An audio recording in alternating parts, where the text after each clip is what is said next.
Shalom Haverim, les habla el rabino Joseph.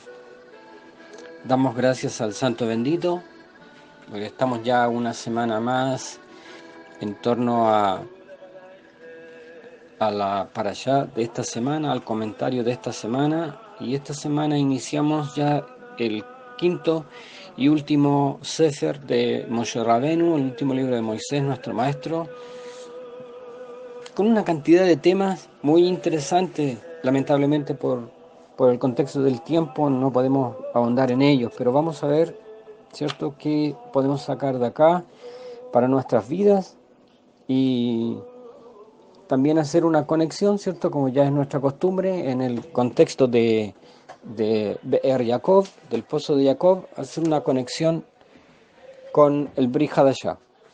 La parashá de esta semana, la semana del día 3 del mes de Av, se encuentra en el Sefer de Barim, del capítulo 1, verso 1, al capítulo 3, verso 22. Y este libro, ¿cierto? Esta parashá lleva el mismo título y el mismo nombre que el libro de Barim, que significa palabras. Y corresponde ya a el último tramo, por decir así, de la vida de Moshe Rabenu. Y dice así: Ele adbarim asher diver Moshe el kol Israel be'ever ayarden. Y estas son las palabras que habló Moisés a todo Israel al otro lado del Yardén, dice, de Midbar, en el desierto de Arabá, en el desierto del Arabá, Molsuf, Bein Param, o Bein Tofel, Belaván, Behadzerot, Devi Sahab, en el desierto, en el Arabá, frente a Suf, entre Parán y Tofel, y Labán y Atzerot y Dizahab. Dice aquí, en el verso 2, dice Ahad Azar Yom Me Joreb Derech Har Zeir Ad Kadesh Barnea. Hay 11 días de camino desde Joreb por el camino de Seir hasta Kadesh Barnea. Y voy a leer solamente el inicio del verso 3, que dice Ba'arbaim Shana. Y después de 40 años, o sucedió en el año 40. Bueno, ¿de qué trata esto? Como ya dije, ¿cierto? Moisés Rabenu comienza ya la última serie de discursos antes de ya despedirse, ¿cierto?, definitivamente de Am Israel. Y tenemos acá un par de ideas que yo quiero rescatar y aplicarlos a nuestras vidas. Han pasado 40 años, ¿cierto? Y Moshe ha estado como, ¿cierto?, como siervo fiel, como dice ¿cierto?, decimos en el Sidur, como Ish a Elohim, como hombre de Dios, 40 años al lado del pueblo. Y me llama la atención que aquí se dan como dos fechas, ¿cierto? Dice 11 días hay desde tal lado hasta tal lado, y 40 años, después de 40 años sucedió, ¿cierto? Fundamentalmente lo que hace Moshe Rabenu acá es comenzar, ¿cierto?, un raconto. Aquí va a recordar, y cosa curiosa, acá tenemos una narrativa desde el punto de vista de Moshe. Es decir, aquí él va a plasmar su pensamiento, sus sentimientos, en las palabras que van a venir desde aquí, ¿cierto?, desde Devarim ya hasta el final de este libro. Fundamentalmente y básicamente lo que él va a hablar es, ¿cierto?, una serie de exhortaciones para con el pueblo. y, y también algunas recriminaciones incluso, ¿ya? Va a relatar hechos que nosotros ya conocimos en los libros anteriores, sin embargo lo va a hacer desde su óptica personal, desde, desde su fuero interno. ¿Qué siente un hombre de Dios ante las cosas que le suceden o que le sucedieron? Porque ya aquí Moshe se está despidiendo. ¿Cómo él percibió todas aquellas cosas que él va a contar y narrar a continuación? Aquí hay una cantidad de datos que no están registrados en las historias anteriores. Como yo acabo de mencionar, él va a plasmar su sentir, lo que él vio, lo que él sintió, que experimentó. Y hay una serie, ¿cierto?, de, de amonestaciones para con el pueblo. Bueno, y surge una pregunta. ¿Por qué después de 40 años? ¿Por qué después de 40 años? Por eso hice yo, ¿cierto?, la unión entre estas dos ideas. Hay 11 días de camino desde Joreb, por el camino del monte de Seir hasta Kadesh Barnea. 11 días. Sin embargo, dice, y sucedió en el año 40, en el mes 11, el primer día del mes, Moshe habló a los hijos de Israel conforme a todo lo que el Eterno le había dicho que les ordenara.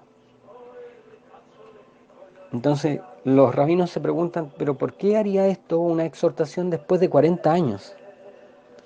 Y no la hizo en su momento. Aquellas cosas que él consideró, ¿cierto?, negativas o nefastas para el pueblo. O sea, ¿por qué no lo hizo si hay 11 días desde Joreb hasta Kadesh Barnea? ¿Por qué no lo hizo el día 12? Y lo hace después de 40 años. Después de 40 años él repasa toda su vida. 40 años representa para Moshe Rabenu un tercio de su vida. Él estuvo 40 años en el palacio de Faraón, 40 años, ¿cierto?, sirviendo como pastor del ganado de su suegro, y 40 años con el pueblo. Y ya está aquí llegando, ¿cierto?, al año 120, ¿cierto?, de su vida, y él comienza a, a repasar todo lo que ha sido su vida. Cómo un hombre de Dios tiene una mirada, ¿cierto?, retrospectiva de lo que sucedió, de lo que pasó, y de eso él saca una serie de exhortaciones y reprensiones también en algunos tramos para con este pueblo. Pero ¿por qué después de 40 años? Y bueno, nos explican los rabinos de bendita memoria de que cuando uno quiere, ¿cierto?, decir algo, aclarar algo o exhortar incluso con la urgencia del tiempo, generalmente lo hace para, para exponer, para relatar o para dar a conocer sus propios sentimientos y en el fondo un poco de su egoísmo. Dicen los rabinos que 40 años es más que suficiente para que una persona dé un relato pausado, mesurado, lo más equilibrado posible de cómo sucedieron las cosas. Es decir, 40 años, en 40 años ya no te queda, si es que sentiste algo de rabia, no te queda rabia, o algún resentimiento, o pena, o frustración. Ya después de 40 años no. Después de 40 años, ¿cierto?, Eh, todo eso ya ha desaparecido para dejar paso a una exhortación pura de un padre hacia su hijo. Y eso contrasta un poco con, con lo rápido que nosotros queremos de repente, ¿cierto?, aclarar nuestras diferencias, con lo rápido y la celeridad con lo que nosotros, ¿cierto?, queremos poner algunos puntos sobre las íes, y la celeridad y la rapidez con la que nosotros queremos, ¿cierto?, aclarar las situaciones, sin dejar que el tiempo haga su trabajo, en realidad. Y generalmente cuando lo hacemos, no está nuestro corazón preparado, no está nuestra mente preparada, y están nuestros sentimientos a flor de piel. Pero aquí Moshe lo va a hacer después de 40 años. Y ya a esta edad, 120 años, ¿cierto? Edad de profeta, ya el hombre tiene otra visión de todo. Ya el hombre aprendió, ¿cierto?, a, a contar de tal manera los años que trajo sabiduría a su vida, ¿verdad? Claro, alguien dirá, bueno, yo no tengo tiempo para llegar a los 120 años, pero ya en un tercio de tu vida, como le pasa a Moshe Rabenu, uno debiera tener la ponderación que dan los años. Uno debiera poner, ¿cierto?, las cosas sobre la mesa o sobre el altar, mejor dicho, del Eterno, y dejar nuestros propios sentimientos de lado para que lo que salga de nuestra boca no sea sino una clara y pura exhortación de parte del Eterno. ¿Por qué digo yo esto? Porque debemos recordar que Moisés aquí va a iniciar una serie de discursos, pero no podemos olvidar que Moisés era tartamudo. Él era, ¿cierto?, era torpe de labios, dijo él. ¿Qué sucedió? Que convirtió a un simple pastor de ovejas, tartamudo y torpe de labios, en un tremendo orador, locuaz, eh, incisivo, preciso, ponderado, sabio. ¿Qué pasó en 40 años? ¿Quién influyó sobre él? ¿Quién plasmó en él un carácter, una forma de actuar, una forma, ¿cierto?, de pensar, de aquilatar las cosas, de razonar, que lo hace tan distinto? Este Moisés es muy distinto al que se vio 40 años atrás, ¿cierto? Sin duda el pasar tiempo con Dios. El pasar tiempo con Dios a uno le permite, con el paso de los años y el trato de parte del Santo Bendito, a uno le permite tener otra visión de todas las cosas. Uno mismo como siervo de Dios, cuando de tiempo en tiempo miramos hacia atrás y vemos lo que ha sido nuestro ministerio, sean pocos años o muchos, ¿cierto? Nos vamos dando cuenta que vamos experimentando cambios, que aprendemos de nuestros errores, que aprendemos, ¿cierto?, que no todas las ovejas caminan a la misma velocidad, a la misma rapidez, con el mismo ritmo. No todas las ovejas crecen igual, pero eso lo da el tiempo con el Eterno, el tiempo con Dios, y un poco más también agregan los años.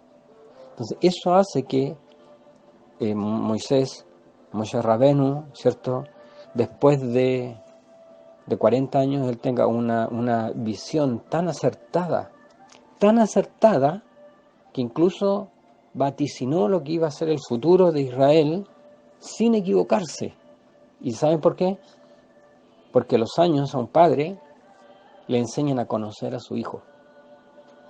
Los años le enseñan a un padre a conocer a su hijo. Y si ustedes tienen hijos, podrán estar de acuerdo conmigo en que uno mira al hijo y uno podría incluso, ¿cierto?, adelantarse y vaticinar lo que va a ser de él el día de mañana. Y por eso, ¿cierto?, ante este mal prospecto, entra lo que es la exhortación de un padre hacia su hijo. Y aquí vemos las palabras comenzamos a ver, ¿cierto?, y a leer y a oír las palabras de este tremendo líder, de este Moshe, ya en la última etapa de su vida, cómo él hace un raconto, un recordar, un repasar, pero con la perspectiva del tiempo y con la perspectiva de la mesura que el tiempo a uno le da. Y comienza, ¿cierto?, esta exhortación, una exhortación directa, ¿cierto? En algunos tramos él piensa que el pueblo actuó bien y en otras piensa que actuó muy mal. Entonces, lo que la Torá nos quiere enseñar es que debiéramos, ¿cierto?, todo lo que tenga relación con los demás, debiéramos ponerlos delante del Señor y esperar a que el tiempo haga su trabajo también. Que la maduración del tiempo, ¿cierto?, nos dé la moderación y la ponderación que necesitamos para relacionarnos con los demás, para mejorar nuestras vidas y relacionarnos con los demás. Debiéramos repasar, nosotros comenzar a repasar estas palabras de Moisés, entendiendo, ¿cierto?, que como maestro de Israel quiere lo mejor para nosotros, lo mejor para nosotros. Y me llama la atención, en realidad, la aguda claridad que tuvo sobre el futuro que le esperaba a Israel si él se apartaba de los mandamientos. Quiero compartir lo que dice, ¿cierto?, el Brit Hadashah en el libro de los Hebreos, Sefer HaVe'ibrim. En el libro de los Hebreos, en el capítulo 12 y en el verso 5, 12:5, dice: Betishkehu debar anihunim amedaber aleihem kemo el banim lemor. Y ya habéis olvidado la exhortación que como a hijos se os dirige diciendo: Musar Adonai beni al timeas. La disciplina del Señor, hijo mío, no desprecies. Me llama la atención porque aparece la palabra musar, que generalmente se traduce como ética, en cambio aquí se traduce como disciplina. Dice beal takot betohachto, y dice: y no desmayes en su reprensión. Y aquí habla de dos cosas, de una disciplina y una reprensión. Pero miren lo que dice el verso 6: porque el Señor al que ama disciplina y azota a todo el que recibe por hijo. Entonces debemos entender, ¿cierto?, que el trato que está haciendo Moisés para con Am Israel es el padre hablando a su hijo, ¿cierto? Es el padre disciplinando a su hijo. Y es el padre reprendiendo incluso a su hijo. Por eso yo dije que en algunas partes, ¿cierto?, él considera que lo que hizo el pueblo fue bien, y en otras él considera que lo que hizo el pueblo es muy, muy mal. Y dice la Escritura que no nos olvidemos, ¿cierto? No olvidemos la exhortación que como a hijos se nos dirige, como a hijos. No menospreciar, ¿cierto?, la disciplina del Señor, el musar del Señor. Y nosotros vemos, ¿cierto?, hemos estudiado la Escritura, que gran parte de la exposición, de la predicación de Yeshua, nuestro bendito Mesías, tiene que ver con el musar, tiene que ver con la disciplina. Como yo acabo de mencionar, que generalmente se traduce como ética, pero aquí aparece como disciplina. Y la verdad es que un padre no disciplina a su hijo a no ser que considere que su hijo es desordenado. A no ser que que él considere que su hijo sí necesita una disciplina, sí necesita una corrección, o sí necesita ser reprendido. Pero nos enseña la Escritura, ¿cierto?, lo que sucedió con nuestros padres en el desierto. Y a veces tiendo a pensar, como dice la Escritura, que nosotros no somos mejores que nuestros padres. Hay una tendencia en nuestras vidas a desordenarnos. Hay una tendencia en nuestra vida, ¿cierto?, a menospreciar la disciplina, a desmayar cuando el Señor nos reprende, pensando, ¿cierto?, que es porque no nos ama. Y aquí el verso 6 dice todo lo contrario: porque el Señor al que ama disciplina y azota a todo el que recibe por hijo. Cosas que hoy en día estarían casi fuera de lugar, porque hoy día uno no le puede decir nada al hijo, porque hay leyes que protegen más al hijo que al padre. Y eso explicaría, ¿cierto?, la sociedad que tenemos, una sociedad rebelde, una sociedad sin parámetros, sin disciplina, sin respeto a la autoridad, cosa que a veces evidenciamos en nuestra vida y que la llevamos dentro del pueblo del Señor. Entonces, vale aquí el pasaje, ¿cierto?, del Sefer HaVe'ibrim, del libro de los Hebreos. El verso 7 dice: si soportáis la disciplina, Dios os trata como hijos. Y si no, bueno, usted debe ahí completar la frase. Entonces, a veces pienso que al igual que nuestros padres, ¿cierto?, dejamos estas cosas que son necesarias para nuestra vida. Nos vamos por aquellas cosas rimbombantes, ¿cierto? El poder de Dios, la gloria de Dios, el poder del Ruach HaKodesh, y estas cosas que son sencillas las saltamos. Y podemos pasar años y años, ¿cierto? Evidenciando estos mismos errores, esta misma falta de disciplina. ¿Por qué nos carga? ¿Por qué nos molesta la disciplina, ¿cierto? Que nos imponen. Y en el fondo eso tiene que ver con nuestra naturaleza, con lo que tenemos dentro, con lo que llevamos dentro, cómo hemos sido formados. El verso 8 dice, pero si se os deja sin disciplina, de la cual todos han sido participantes. Cuando dice de la cual todos han sido participantes, es que esta regla el Eterno la aplica a todos, a todos. Acá tenemos a un Moshe Rabenu, ¿cierto? ¿Por qué dice acá, cierto?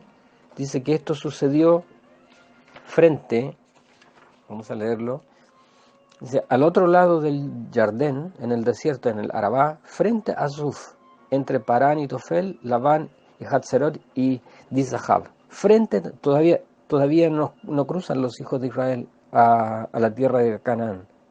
Y Moisés está mirando, ¿cierto? Desde una ribera del río Jordán, la tierra prometida. De hecho, en capítulos que siguen, el Eterno le dice, vas a subir, ¿cierto? Sube a este monte, te voy a mostrar la tierra porque la vas a ver, pero no vas a entrar.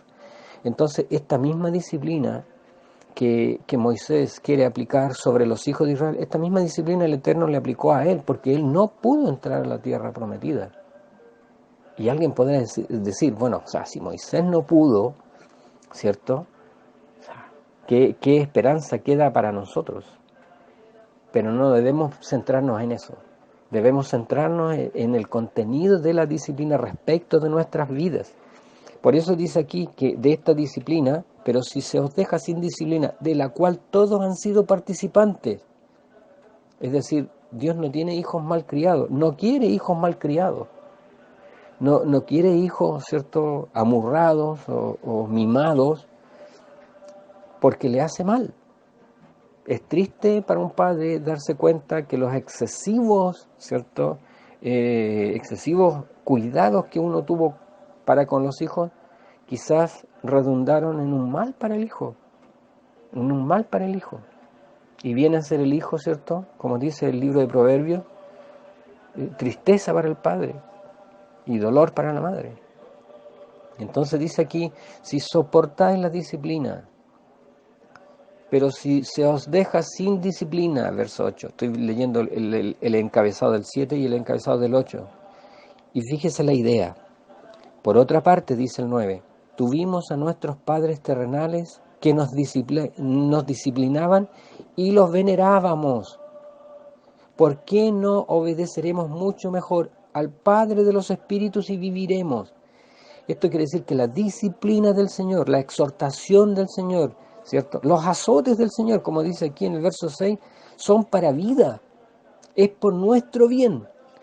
Pero hemos desarrollado esta forma extraña de actuar como hijos, ¿verdad? Yo hablaba semanas atrás respecto de esta idea distorsionada que tenemos de la Escritura y cómo nosotros tenemos al hijo pródigo como un ejemplo. No, pues el hijo pródigo es el hijo contumaz, el hijo rebelde, el que le trajo dolor al corazón del padre, el que se fue y dejó todo botado y que se fue al mundo. Yo no quisiera ser como ese hijo. Yo no quisiera ser como él. Que Dios me libre de ser como él, ¿verdad? Entonces, hay que poner atención en estas cosas. Todo esto es para vida. Si tú eres un hijo en que no te pueden decir nada porque te enojas, no te pueden disciplinar porque no soportas la disciplina, no se puede exhortar tu vida porque lo tomas a mal. Entonces aquí estás diciendo, ¿cierto?, que te quieres saltar la regla con la cual Dios mide a todos sus hijos. Dice claramente, si se os deja sin disciplina, de la cual todos han sido participantes. Vemos en los capítulos anteriores, porque estamos en el 12, echamos un vistazo al 11 del libro de Hebreos, que habla sobre la fe y da los ejemplos de cuántas personas, pero a todos ellos les costó la vida llegar a un estado y a una estatura espiritual, ¿cierto?, que dejara a Dios satisfecho, como Padre, como Padre. Entonces dice, ¿cómo? ¿Por qué no obedeceremos mucho mejor al Padre de los Espíritus y viviremos? Y aquellos, hablando de nuestros padres terrenales, ciertamente por pocos días nos disciplinaban, como a ellos les parecía, pero el Padre Eterno, para lo que nos es provechoso, para que podamos participar de su santidad, para que podamos participar de su santidad. No participamos de la santidad del Eterno a nuestra manera, sino a la manera de Dios. Entonces, queremos un pueblo unido, un pueblo ferviente, un pueblo lleno del Señor. Tenemos que trabajar para tener un pueblo disciplinado, un pueblo obediente, un pueblo que no murmure, un pueblo que no haga la shonará, un pueblo que no sea delicado, un pueblo que no sea quisquilloso, sino un pueblo que sea disciplinado, porque eso es lo que el Avino, nuestro Padre Celestial, quiere de nosotros. Si somos obedientes a esto, entonces viviremos. Entonces viviremos. Dice el verso 8, pero si se os deja sin disciplina de la cual todos han sido participantes, entonces sois bastardos y no hijos. Sois bastardos y no hijos. No podemos nosotros hacer valer nuestro estatus de hijo del Eterno solo cuando queremos una verajá, una bendición. Y desecharla, ¿cierto?, cuando el Padre Celestial desde los cielos nos está, ¿cierto?, reprendiendo o exhortando. Ahora alguien dirá, sí, bueno, yo no tengo problema con que Dios me exhorte, pero a mí no me gusta que el pastor o que el obispo, que el rabino, que el moré, el maestro, el predicador me diga nada. Es que esos son tus padres. Esos son tus padres. Yo he escuchado muchas personas que dicen, yo no tuve la suerte que usted tuvo respecto de su padre. Yo tuve un mal padre. Bueno, pero ahora tu guía espiritual, Él es tu padre. Él es tu padre. Dios quiere reescribir tu historia, la historia de tu vida, dándote un padre nuevo. Pero a veces siento que tampoco queremos esa exhortación de este nuevo Padre. Que el Eterno nos bendiga y nos ayude a ser un pueblo disciplinado. Comencemos a tomar esta parashá de Devarim de aquí en adelante como exhortaciones de un hombre que pasó un tercio de su vida bajo el trato de Dios. Y una persona que pasa un tercio de su vida bajo el trato de Dios merece todo nuestro respeto y merece toda nuestra atención. Que el Eterno nos bendiga. Shabbat Shalom.